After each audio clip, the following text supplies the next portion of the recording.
हमारा आपसे केवल इतना निवेदन, इस पूरे श्रोता भाई बहनों से केवल इतना सा निवेदन है कि जिस भूमि को, जिस मकान को, जिस जमीन को, जिस जायदाद को आप बनाना चाहते हैं, जिस प्लाट को आप निर्मित करना चाहते हैं, कई कई घर ऐसे किराए के मकान में रहते थे तो अच्छे रहते थे, जब से घर बनाया प्रवेश करा तब से रो रहे हैं। 25 बार वास्तु शास्त्री वालों को बुला लिया, उसने यहाँ से सीढ़ी तोड़ दो, यहाँ से बना दो, यहाँ बाथरूम तोड़ दो, यहाँ से बना दो, ये पीछे से रास्ता कर दो, यहाँ से बना दो। ईमानदारी से कहना, पहले के समय में क्या वास्तु शास्त्री होते थे? नहीं। घर के बुजुर्ग कहते थे यहाँ कमरा बना दे बेटा, बेटा कमरा बना देता, यहाँ रसोई घर बना दे बेटा। घर के बुजुर्ग कहते थे वहां कमरा बनता था, घर के बुजुर्ग कहते थे वहां पर भोजन बनता था, उसके बाद भी उनके घर में शांति होती थी, फिर भी उनके घर में समृद्धि होती थी, लक्ष्मी की कोई कमी नहीं होती थी। कमाते कम थे पर ऐश की जिंदगी जीते थे, सुखमय जीवन जीते थे। आज के जमाने में बेटा कमा रहा, बहू कमा रही, पोता कमा रहा, पोती कमा रही, दादा कमा रहा, सारा घर कमा रहा है, उसके बाद भी सुख और समृद्धि और शांति नहीं है, उसके बाद भी आनंद की अनुभूति नहीं है, उसके बाद भी हमेशा रोना केवल सुख का होता है। जरा सा घर में 4 लोग रह रहे हैं पर चारों के मुंह भगोने जैसे रहते हैं, एक तपेले जैसा मुंह, एक भगोने जैसा मुंह, एक थाली जैसा मुंह, एक बल्टोई जैसा मुंह, सब कोई बोलने को तैयार नहीं, क्योंकि जब जब बोले तो बर्तन की आवाज आए तो बोलेगी। एक माँ बैठी टीवी के सामने, एक माँ बैठी एक सोफे पे बैठा, बोले ही नहीं आपस में। वो सुख गया कहां महाराज?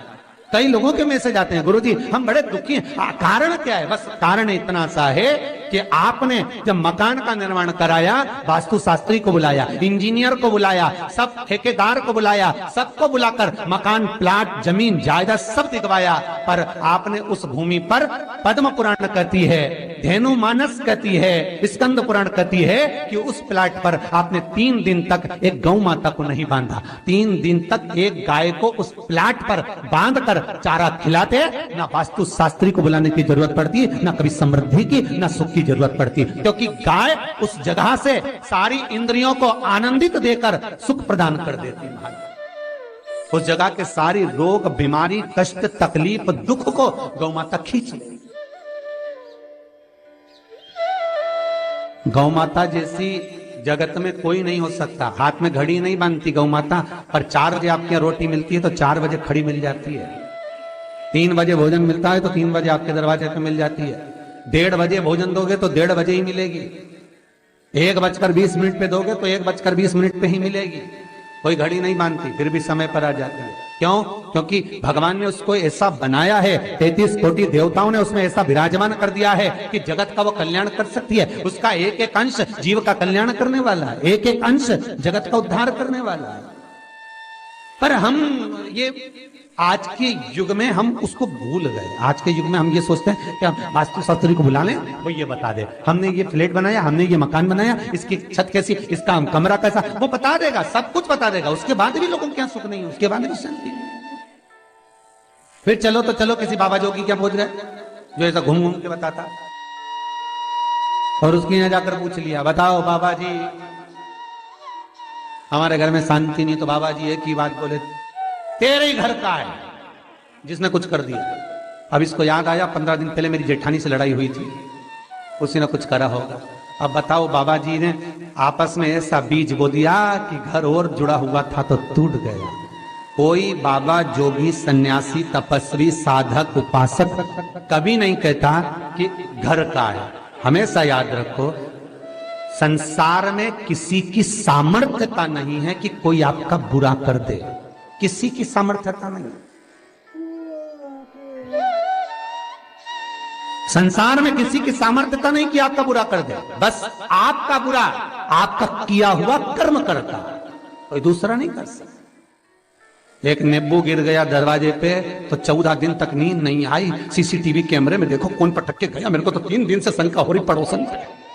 अब बताओ, जब कैमरे में देख लिया तब मालूम पड़ा बेचारा साइकिल वाला सब्जी लेके जा रहा था उसके घर पे और नींबू पॉलीथीन से टपक गया। तब सुकून मिला कि ये नींबू, तब सोई आराम से कि पड़ोसन ने कुछ नहीं किया। ना जाने किसने क्या विद्या कर दी, ना जाने कौन ने कौन सा टोना मार दिया। केवल एक दीवार ऐसी होती है जहां पर हनुमान जी का चित्र लगाया जाता है।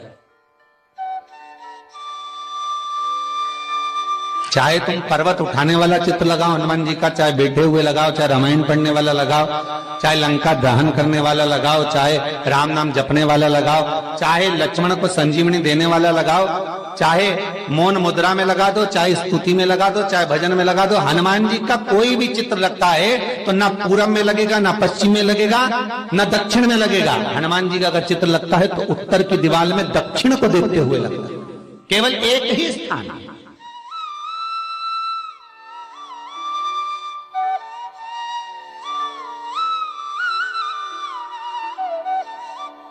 जैसे पूर्वजों के चित्र को, पितरों के चित्र को, गए हुए हमारे जीवों के चित्र को दक्षिण में विराजमान किया जाता है, उसी तरह हनुमान को उत्तर में विराजमान कर कर दृष्टि दक्षिण में कर दी जाती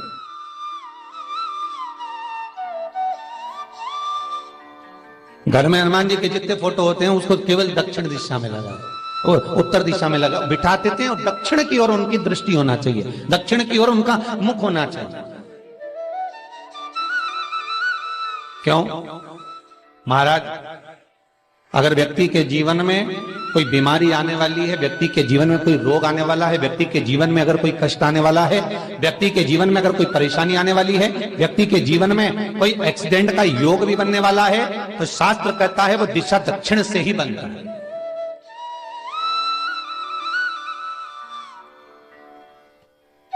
ये दक्षिण जो दिशा है ये यम की दिशा है। यहां संपूर्ण परिवार के साथ यमराज अपने आनंद में निवास करता है, यम दिशा। और जब हमारे घर में, हम ये नहीं करें कि आप हनुमान जी का फोटो लगाओ, हम ये भी नहीं करें, आपके घर में हो और आपने अगर विराजमान कर रखा है किसी दिशा में, तो हमारा तो निवेदन रहेगा, अभी तक आपने अगर जैसा रखा, पर एक बार दिशा बदल कर देखना कि रोग, बीमारी, कष्ट, दुख, तकलीफ में आपको लाभ मिला कि ना मिला।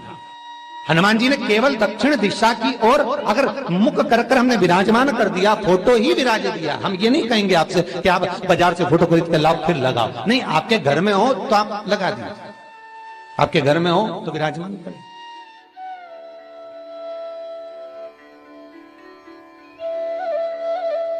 अच्छा, कितनी विपरीतता है वो भी आप जरा जानिएगा महाराज, कि शंकर भगवान के ऊपर जो जल चढ़ाया जाता है उसकी जलाधारी उत्तर में जाती है? कई लोगों को तो आज भी तुलसी उतारना तक नहीं आता कि तुलसी का दल कैसे उतारा जाता है। कई जगह तुलसी के क्यारे के नीचे शंकर जी का शिवलिंग रख दिया जाता है। महाराज नहीं है ध्यान, बस चल रहा है स्मरण।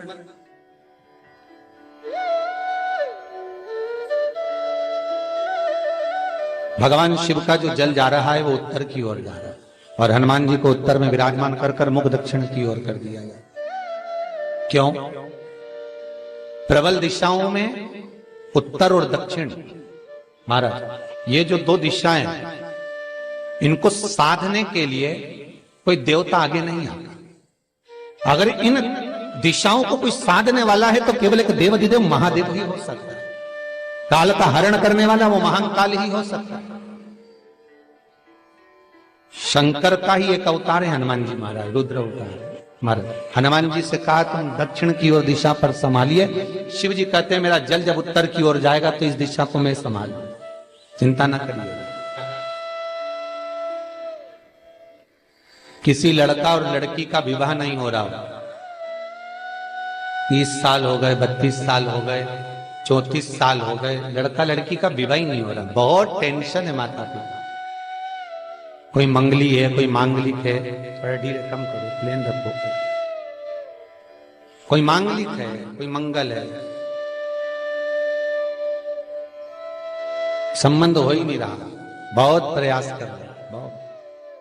4 दिशा का स्मरण करिए, पूरब, पश्चिम, उत्तर, दक्षिण का। हथेली पर आटे का दीप लगाइए, घी भर लीजिए और 4 बत्ती उसमें अलग अलग रख लीजिए महाराज। थोड़ा सा पीला चावल हल्दी में कर उसमें डाल लीजिए। जो लड़का और लड़की का विवाह करना उसी के हाथ में देना है। और देव उठनी एकादशी के दिन,